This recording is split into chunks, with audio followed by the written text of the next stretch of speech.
इंदसदवंदियाणं तिहुवर्णहिदमधुरविसदवकाणम् अन्तातीदगुणाणं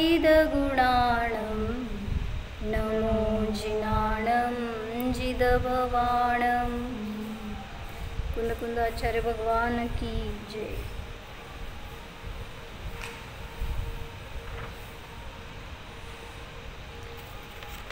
पंचास्तिकामध्ये गाथा नंबर 64 आहे।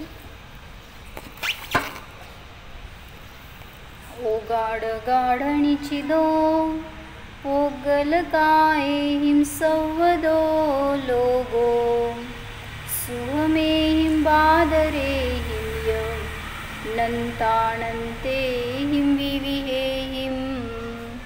त्याचा नंबर वेगळा असेल, जरा पुढं असेल बघा। ओ गाढ गाढणीची दो शब्द आहे पहिला। काय सांगितलं होता अर्थ की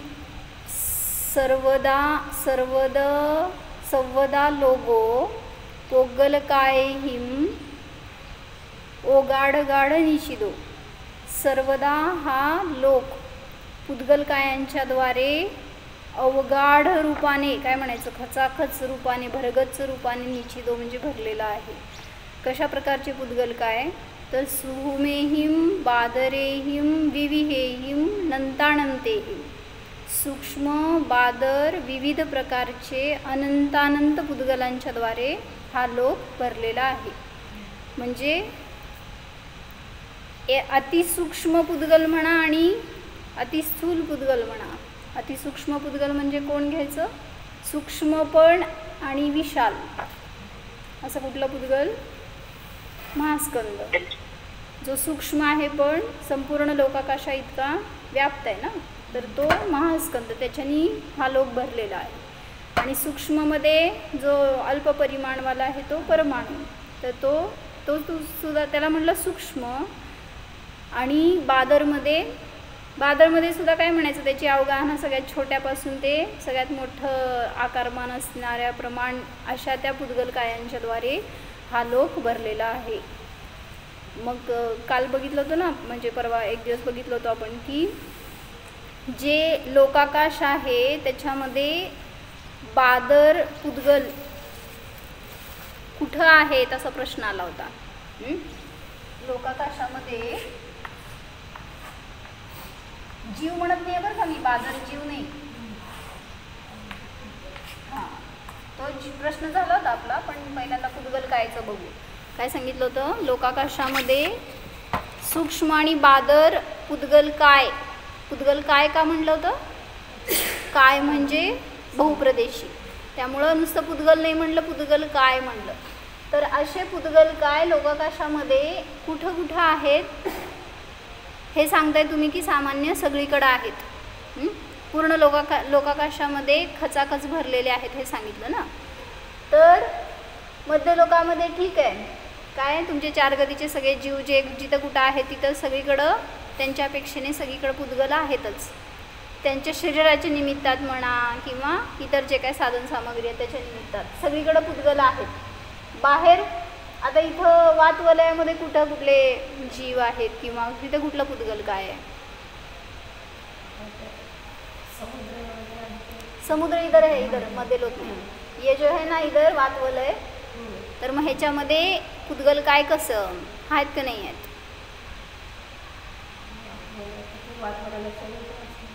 हां, जे वातवलयामध्ये असणारे वायुकैक जीव आहे त्यांचं शरीर म्हणजे पुद्गल कायच आहे।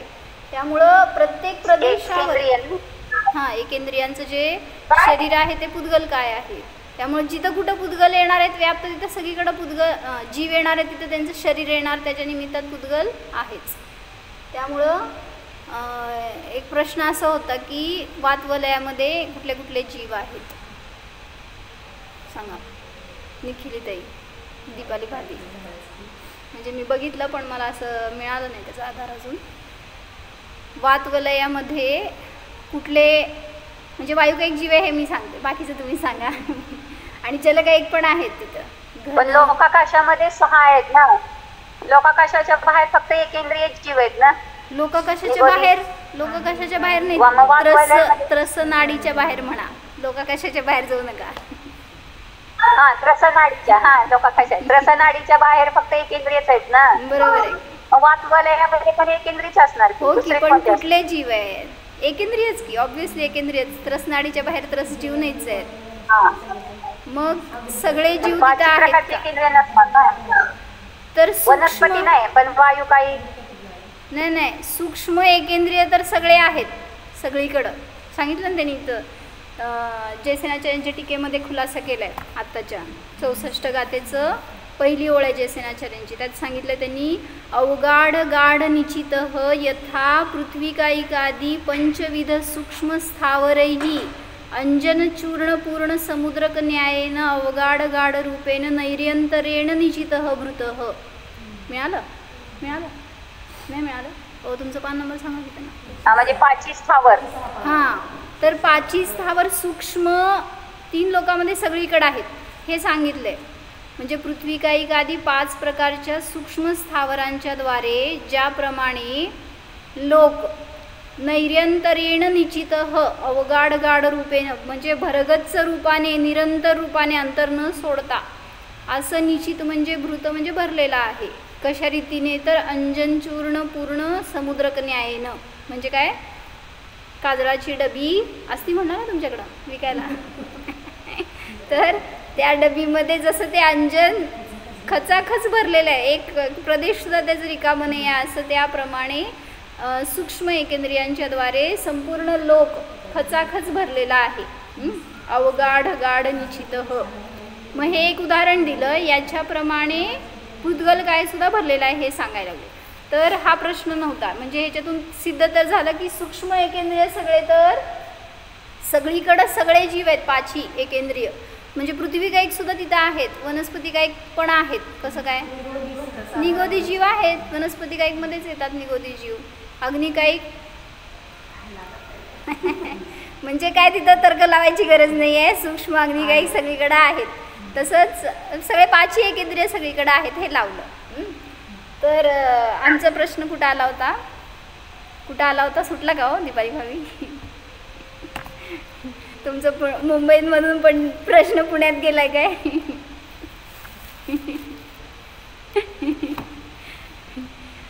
कह असौ, कोण भरलेला आहे? लोकः पुद्गलकायैहिं तथा पुद्गलकायैहि च. हा लोक पुद्गलकायांच्याद्वारे भरलेला आहे. जसं सूक्ष्म स्थावरांच्याद्वारे भरलेला आहे, तसंच पुद्गलकायाच्याद्वारे सुद्धा भरलेला आहे. तसंच लिहायला पाहिजे होतं इथं की साही द्रव्यांच्याद्वारे भरलेला आहे. बरोबर आहे? पूर्ण लोक 6 द्रव्यांच्याद्वारे भरलेला आहे. काय बाधा नव्हती, पण इथं प्रकरण आपलं पुद्गलचं चालू आहे, त्याच्यापेक्षेने म्हणून पुद्गलांचा संबंध घेतला. कर्म आणि जीवाचं प्रकरण चालू आहे की जीव करता आहे, अधिकार चालू आहे. काय म्हणते? जीवाचे जे 9 काहीतरी अधिकार घेतलेत 27 गाथेपासून, त्याच्यामध्ये कर्ता अधिकाराचं वर्णन करत असताना प्रश्नोत्तरं चालू आहेत. प्रश्न विचारला आहे की जीव कर्माचं काय करत नाही आणि कर्म जीवाचं काय करत नाही, तर मग जीव कर्माचं फळ कसं भोगतो किंवा कर्म जीवाला फळ कसं देतं, असा प्रश्न होता. त्याला हे उत्तर म्हणून सिद्धांत सांगितला की जीवाने जेव्हा परिणाम केले त्यावेळेस त्याला कर्म कुठून आणायला जावं लागत नाही, कर्म तिथंच आहेत. जिथं पण जीव जाईल तिथं त्याच्या ठिकाणी ते विसरसोपच्या रूपाने बरोबर असणारच कुठेही गेलं तरी. त्यामुळं सगळीकडं पुद्गल खचाखच भरलेला आहे हे सांगितलं. कथम, कशा प्रकारे? माझा प्रयत्न. सर्व प्रदेशेषु, सर्व प्रदेशामध्ये भरलेला आहे. कशा प्रकारच्या पुद्गल कायच्या द्वारे? दृष्टी अगोचरैहि. कुठे आहे तिथं? सूक्ष्मैहि दृष्टी अगोचरैहि बादरैहि दृष्टीविषयैहि च. सूक्ष्म जे दृष्टीगोचर नाहीत अशा पुद्गलांच्याद्वारे आणि बादर जे दृष्टीचे विषय आहेत अशा त्या पुद्गलकायांच्याद्वारे लोक भरलेला आहे. पुढं कती संख्या उपेतैहि. कती संख्या उपेतैहि, किती संख्येने सहित आहेत ते पुद्गलकाय? अनंत पुद्गलकायांच्याद्वारे तो लोक भरलेला आहे. पुन्हा कुठल्या वैशिष्ट्याने सहित आहेत? अंतर्भेदेन बहुभेदैः विविध अंतर्भेदांच्या द्वारे अशा बहुभेदांनी सहित असे ते पुद्गल काय त्यांनी लोक भरलेला आहे. अत्र कर्मवर्गणा योग्य पुद्गलाः यत्र आत्मा तिष्ठति तत्र अनानीताः एव पूर्वं तिष्ठन्ति बंधकाले पश्चात् आगमिष्यन्ति इति आगमिष्यन्ति एव. वाचलो होतो आपण. हे काय सांगितलं होतं अर्थ.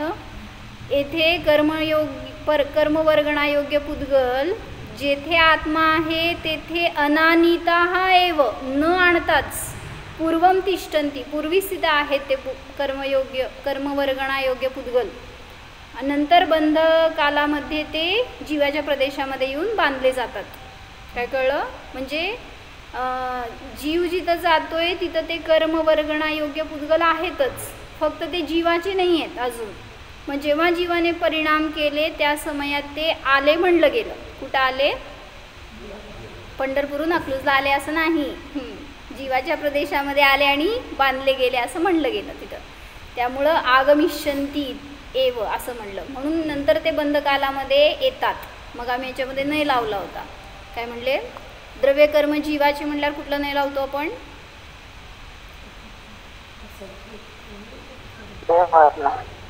हां ना. कुठले व्यवहार नाही. बघितले की सगळे भेद आपण. भाभीची अनुच्चरित असद्भूत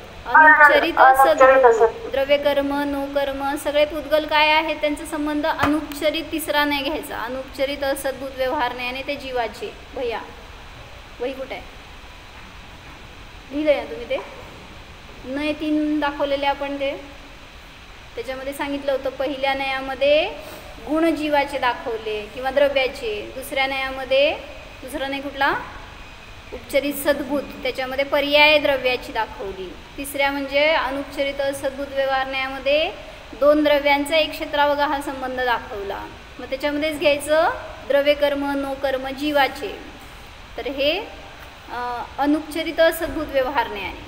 मग आता इथं लावलो होतो आम्ही की जे विसरसोपचे रूपाने कर्मवर्गण आहेत अजून जीवाशी बद्ध झालेले नाही आहेत.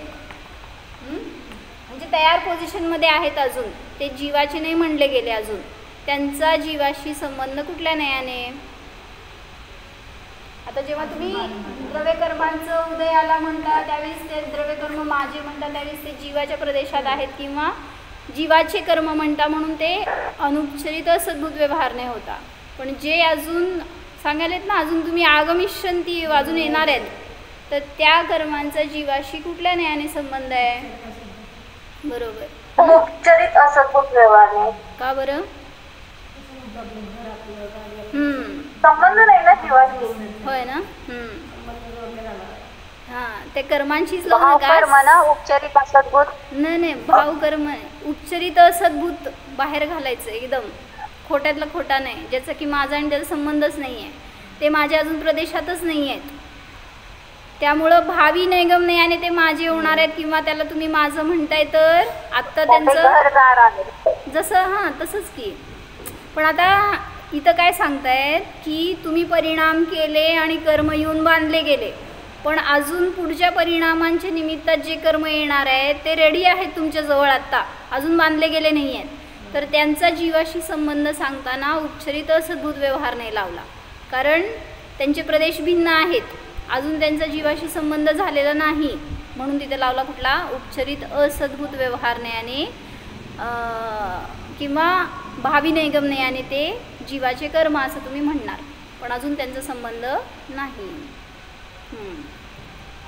यद्यपि पूर्वं ते तत्र आत्मावगाढ क्षेत्रे क्षीरनीरन्यायेन तिष्ठन्ति तथापि ते हेयाः तेभ्यः भिन्नः शुद्धबुद्ध एकस्वभावः परमात्मा सह एव उपादेयः इति भावार्थः. काय सांगितलं खरा अर्थ. यद्यपि जरी ते जरी ते पूर्वी तेथे आत्म्याशी अवगाढ गाढ क्षेत्रामध्ये क्षीर नीर न्यायाने म्हणजे जसं दूध आणि पाणी एकत्र राहतात तशा प्रकाराने तिष्ठंती राहतात. तथापि तरी देखील ते हेय आहेत. त्यांच्यापासून शुद्ध बुद्ध एक स्वभाव परमात्मा भिन्न आहे किंवा त्यांच्यापासून भिन्न असणारा शुद्ध बुद्ध एक परमात्मा स्वभाव तोच उपादेय आहे असा भावार्थ आहे. म्हणजे काय म्हणायचं ह्याला भावार्थ सांगितला आचार्यांनी, जयसेन आचार्यांनी 5 अर्थामध्ये शेवटचा भावार्थ आहे तो. काय समजून हे फायदा, जरी पूर्वी ते आत्म्याशी अवगाढ गाढ रूपाने, तिथलं जरा भाषांतर वाचा काय केलं खाली. यद्यपि पहले वे पुद्गल वहाँ आत्मा के साथ अवगाढ गाढ रूप से एक क्षेत्र में दूध और पानी के न्याय से रहते हैं, तथापि वे हेय है और उनसे भिन्न शुद्ध बुद्ध एक स्वभाव जो निज परमात्मा है वह ही उपादेय है. कुठल्या कर्मांचं सांगायला सांगा हे वर्णन. कोण हे आहे. हो ना, पण कुठले, बांधलेले का बांधले जाणारे का त्यांचा संबंध नसलेले. काय म्हटलं त्यांनी, यद्यपि पूर्वम ते तत्र आत्म अवगाढ गाढ क्षेत्रे तिष्ठन्ति. जरी ते पूर्वी आत्म्याच्या क्षेत्रामध्ये राहतात म्हणजे काय बांधले गेलेले आहेत ऑलरेडी ते, तर ते जरी तुमचे आहेत म्हणताय कर्म तरी सुद्धा ते हे आहेत. क्षीर निर्णय म्हणत असतानाच एक क्षेत्रावगा हा समजून घ्यायचं. म्हणजे जे जीवाशी बद्ध झालेले आहेत असे ते कर्म हे आहेत आणि त्यापासून भिन्न असणारा तो शुद्ध बुद्ध एक परमात्मा तोच उपादेय आहे असा भावार्थ आहे. मग हे समजून काय फायदा आहे. तर एक घेतले का सत्य कर्म, सत्तेमधले कर्म माग बांधले. हां, म्हणजे बद्ध झालेले आहेत ऑलरेडी जे तुमच्याशी, असे ते कर्म, त्यांचा एक क्षेत्रावगा रूप संबंध आहे ना तुमच्याशी. त्यामुळं जरी ते तुमचे म्हणताय तरी सुद्धा ते हे आहेत, उपादेय नाहीत. कुठले कर्म हो, असाता कर्म, अशुभ कर्म, पाप कर्म हे आहेत. शुभ कर्म उपादेय आहेत. हे पण हे आहे साता कर्म. होय ना, माझ्यासाठी हे, तुमच्यासाठी उपादेय. म्हणजे जे चांगलं आहे त्याला तुम्ही धरून बसता ना, पुण्याचं उदय पाहिजे किंवा त्या तो इष्ट. बरोबर आहे, संस्कार तेच आहेत ना, चांगले कर्म चांगले असं. आणि पापाचा उदय, पापरूपी कर्म, शुभ कर्म जे आहेत ते कधी निघून जातात, कधी ते नष्ट होतात, किती त्याच्याविषयी अनिष्टता आहे परिणामामध्ये. कुठला रोग झाला, कर्म असो दुःखदायकच आहे. कुठं सांगितलं असं, 8ही कर्म दुःखदायी आहेत. कुठं सांगितलं असं, मी सांगितलं अनेक वेळा तुम्हाला. घरचा अभ्यास देऊ का. छड हलेत का. नाही नाही नाही नाही, छड हलेत पण घेतलंय का. नाही, समयसार मध्ये गाथा नंबर 45 नंबरची गाथा आहे. मला उद्या सांगायची, बघून लिहा. समयसार गाथा नंबर 45, त्याच्यामध्ये सांगितलं त्यांनी की, दीपाली भाभी लगेच बघून सांगू नका, सगळ्यांना अभ्यास करायचा आहे. तर त्याच्यामध्ये त्यांनी घेतलं की 8ही कर्म भलेही ते शुभ असोत अशुभ असोत विपाक काळामध्ये नियमाने दुःखदायी असतात. त्याचं जर असं विस्तार वाचून बघा आणि मला उद्या सांगा. तर एक उदाहरण घेतलं इथं वर्णिचिन्ह ह्याच्यामध्ये, चांगलं घेतलंय ते.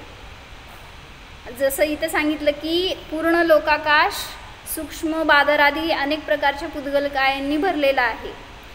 तर त्यासाठी त्यांनी समजण्यासाठी उदाहरण दिलं.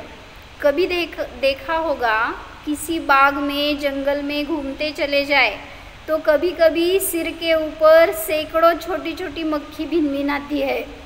डास, माशा वगैरे तुम्हाला जाळं दिसतंय ना, एक दिसलं का, भिनभिन आती है और वे इस रूप में सिर के ऊपर आ जाती है कि आप जहाँ जाए वहाँ वे मक्खियाँ भी आ जाती है.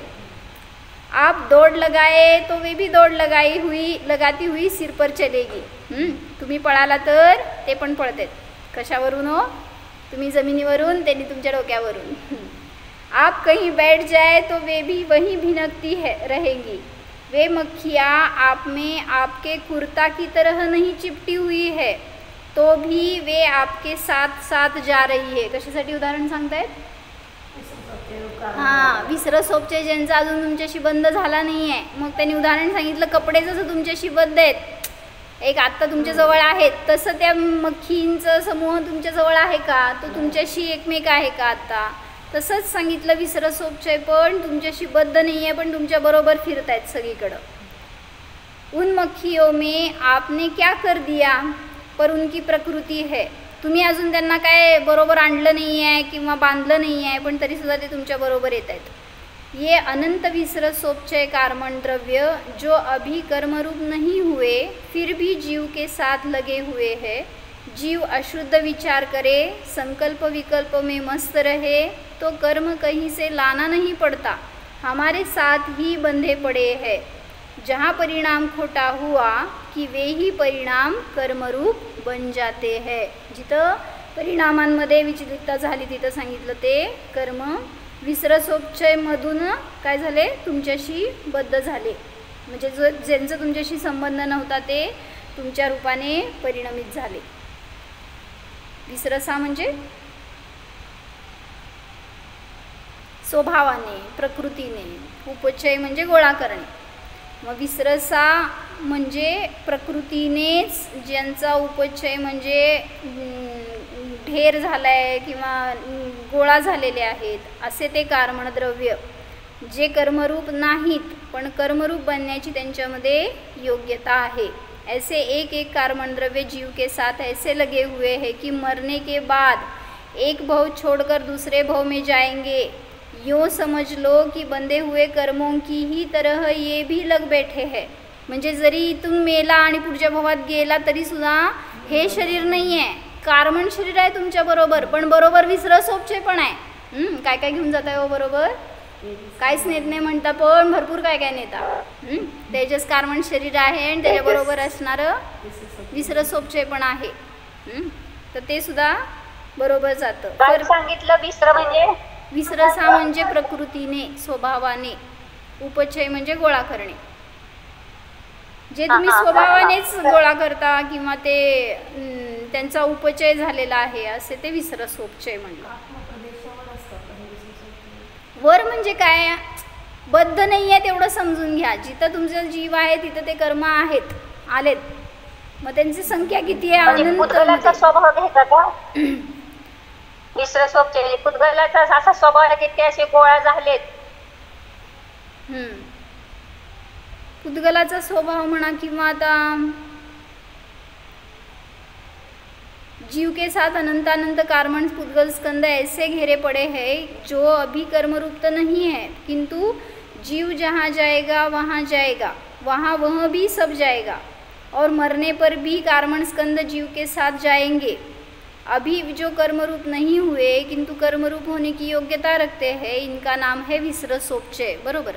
त्या पुद्गल कर्मांचाच स्वभाव असा की ते परिणमित होतील कर्मरूपाने, वर्गणा योग्य रूपाने पुद्गल जे परिणमित होणार आहेत असे ते त्यांचा संचय, त्याला म्हटलं विसरसोपचय. काय सांगत होते मी?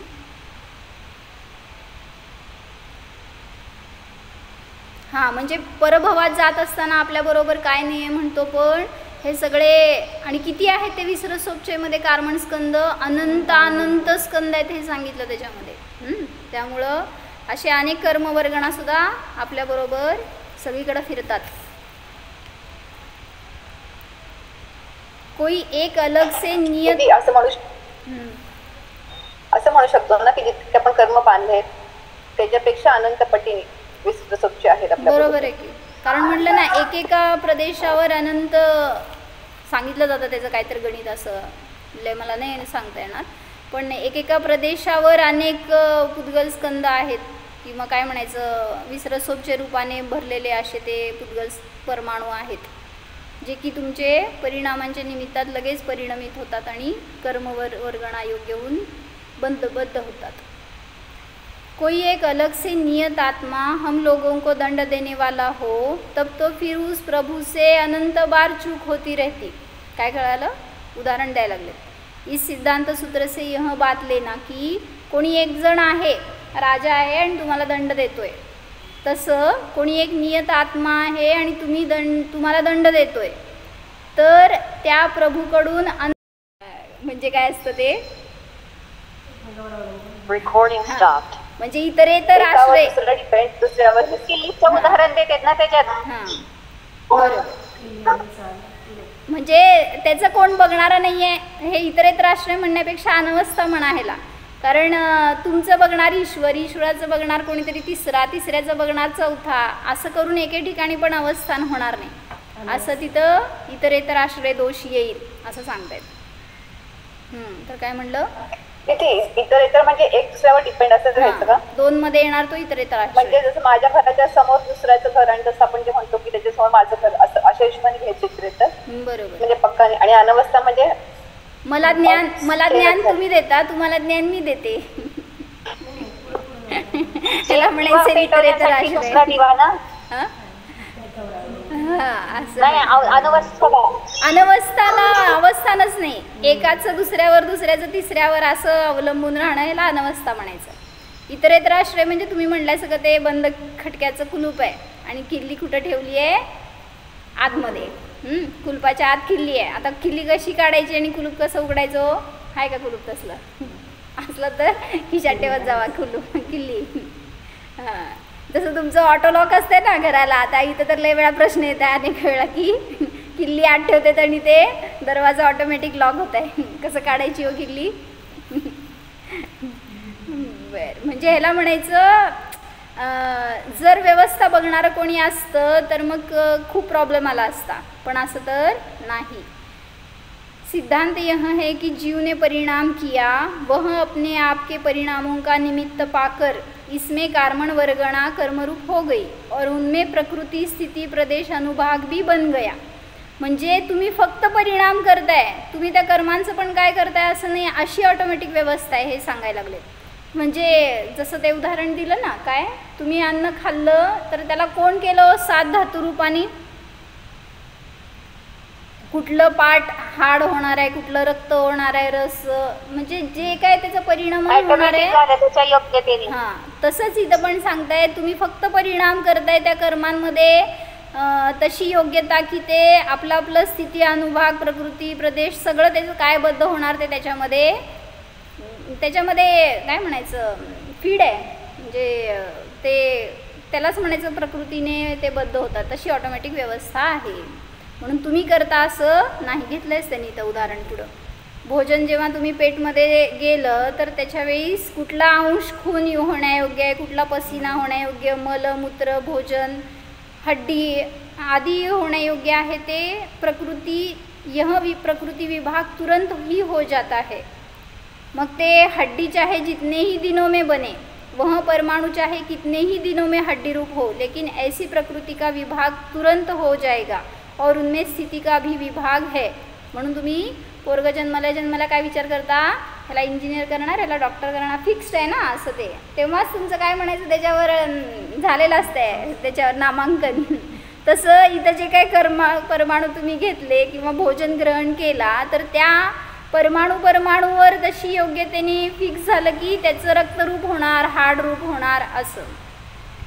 मग ते किती कधी परिणाम निमित्त म्हटले जातात ना. बरोबर आहे. फक्त निमित्त नैमित्तिक संबंध आहे कर्माचा जीवाचा, कर्ता कर्म संबंध नाही, हेच खंडन चालू आहे. तुम्ही कर्ता अधिकार सांगताय ना, तर कर्माचे कर्ता नाहीत, तुम्ही करता आहात तुमच्या परिणामाचे, एवढंच ग्रहण करा ह्याच्यासाठी सांगतायत हा खुलासा. हे जे भोजनचं उदाहरण आहे ते मोक्षमार्ग प्रकाशक मध्ये आले दुसऱ्या अध्यायामध्ये, आणि कुठल्या गाथेमध्ये आहे का समयसार वगैरे कुठे आहे का? समयसारची 179-180 गाथा आहे, त्याच्यामध्ये आलंय. घेतली होती आपण एकदा ही गाथा. जह पुरीसेना हारो गहियो परिणमयसो आणि अविहम मनसवसा रुहिरादी भाव विरगी संयुक्तो. जेव्हा ते आहार तुम्ही तुमच्या उदराग्नीशी संबंधित होतं त्या समयाला ते मनस वसा रुधिर म्हणजे मांस हाड रूप रक्तरूप अनंतानंत जीव है जिनमें से अनंत भी मोक्ष चले जाए तो भी अनंत अनंत रहते हैं, और अनंत काल से मोक्ष चले जा रहे हैं फिर भी अनंत अनंत है. काय कळलं? अनंत काळापासून जीव मोक्षाला जात आहेत तरी सुद्धा शेष राहिले ते अनंत जीव आहेत, आणि अनंत काळपर्यंत जरी जातील तरी सुद्धा त्यातनं कमी झालं असं नाही, अनंत जीव आहेत. आज की ही स्थिति देख लो, कितने जीव समझ में आते हैं. इन सबको दुख देने वाली यदि कोई प्रकृति नहीं है, ऑटोमॅटिक सिस्टीम न हो तो व्यवस्था नहीं बन सकती है. कोण कोणाचं बघणार ना, असं सांगायचं त्यांना.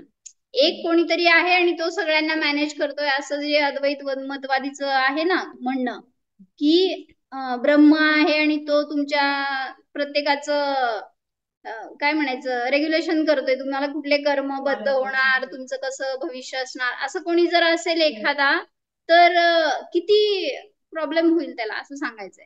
ऑटोमॅटिक आहे म्हणून सगळं व्यवस्था चालू आहे, अन्यथा कोणी एक जण हँडल करणार असतं तर फार अवघड असतं. वह सिद्धांत यह त्याचं कोण करणार? त्याचं कोण करणार? बरोबर, तुम्हाला टेन्शन. इतर आश्रय दोष असेल. इतरेतर आश्रय म्हणते तो त्याला. म्हणजे काय असतं ते?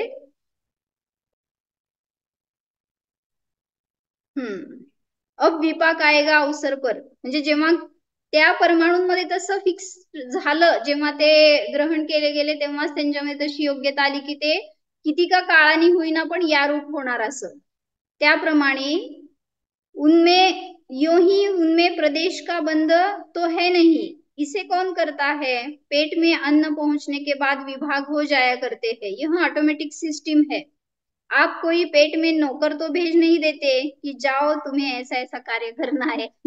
म्हणजे कुठलं पण काम करायला सगळीकडे तुम्हाला नोकर आहेत म्हणून म्हणता, पण ही सगळी अशी ऑटोमॅटिक व्यवस्था आहे, अन्यथा कार्य व्हायला किती अडचणी येणार.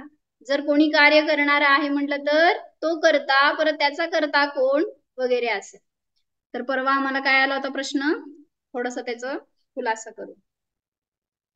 काय आला होता? उत्तर काढलंय का?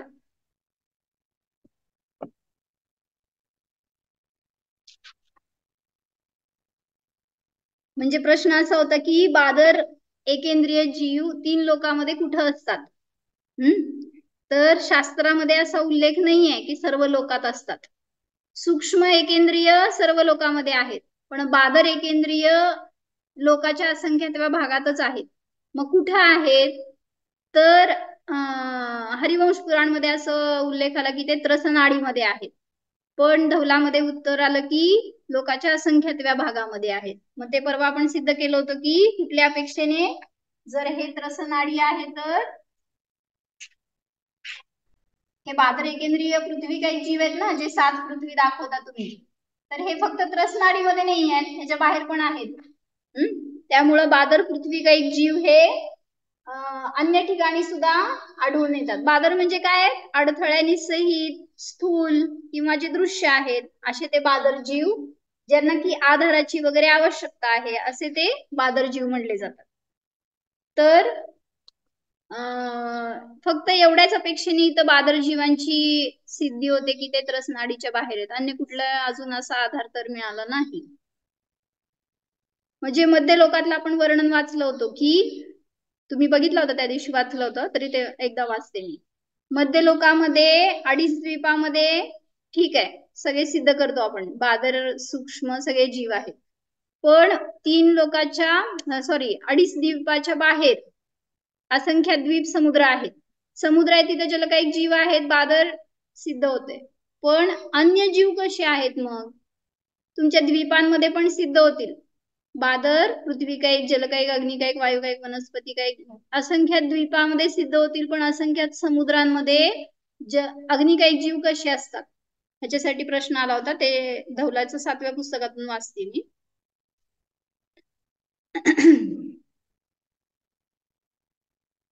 सर्व द्वीप समुद्रों में 401 पाने 7वां पुस्तक है. सर्व द्वीप समुद्रों में तेजस का एक बादर पर्याप्त जीव संभव है, क्योंकि स्वयंभूरमण द्वीप व समुद्र में उत्पन्न बादर तेजस का एक पर्याप्त जीवों का वायु से ले जाए जाने के कारण काय म्हटलं, कुठे आहे स्वयंभूरमण द्वीप समुद्र? सगळ्यात शेवटी आहे मध्य लोकामध्ये. तर तिथं असणारे जे बादर तेजस काही तिथं आहेत, अग्नी आहे, ठिणगी आहे, असेच प्रकारचे समजून घ्यायला पाहिजे. बादर तेजस काही म्हणजे असं काय आगीचा गोळा गेला असं नाही दिसणार आहे तुम्हाला, पण ठिणगी म्हणजे सुद्धा शेवटी बादर जीव आहे. बादर पर्याप्त जीव जे त्या स्वयंभूरमण द्वीप आणि समुद्रांमध्ये आहे तिथून वायूने आणले गेले तर सगळ्या द्वीपांमध्ये समुद्रांमध्ये पसरू शकतात. या अपेक्षेने त्यांचं अस्तित्व तिथं आढळणार असंख्यात समुद्रांमध्ये. अथवा दुसरी एक अपेक्षा सांगितली, क्रीडनशील देवों के परतंत्र होने से सर्व द्वीप समुद्रों में विक्रिया युक्त होकर गमन संभव है. म्हणजे कदाचित ते विक्रिया करणारे जे देव आहेत त्यांच्याद्वारे ले जाए जाने के कारण समुद्रों में भी बादरवायु वनस तेजस का एक जीव का अस्तित्व संभव है. हे दुसरं सांगितलं. आणि तिसरं सांगितलं, जर तेजस का एक जीव विक्रिया करतील तर वैक्रिक समुद्घाताच्या अपेक्षेने तिर्यक लोकाहून संख्यात गुणाक्षेत्र त्यांच्याद्वारे स्पृष्ट आहे. म्हणजे म्हणून सांगितलं की ते जीव मध्य लोकातच नाही तर अनेक ठिकाणी इतर ठिकाणी सुद्धा पसरलेले दिसून येतात. म्हणून बादर तेजस काही जीवांचं अस्तित्व अन्य ठिकाणी सुद्धा आढळून येतं. क्योंकि सर्व पृथ्वीयों में बादर तेजस का एक पर्याप्त जीवों की संभावना है. मध्ये कुठं जिथं पण असंख्यात द्वीप आहेत तिथं पण बादर पृथ्वी काही काय सगळे आहेत. त्यामुळं त्या जीवांच्या ठिकाणी त्या द्वीपांच्या ठिकाणी तेजस काही जीवांचं अवस्थान आहे.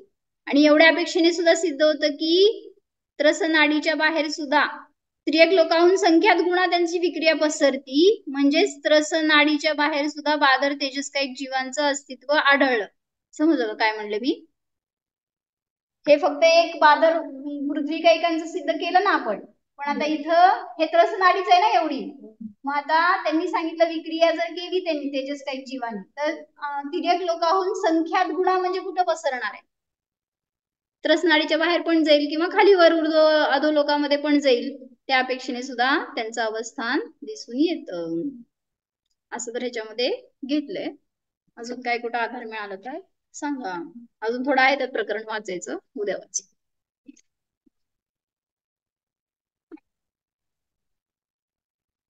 जाणा स्वतःच्या निष्काय स्वरूपाला जाणा.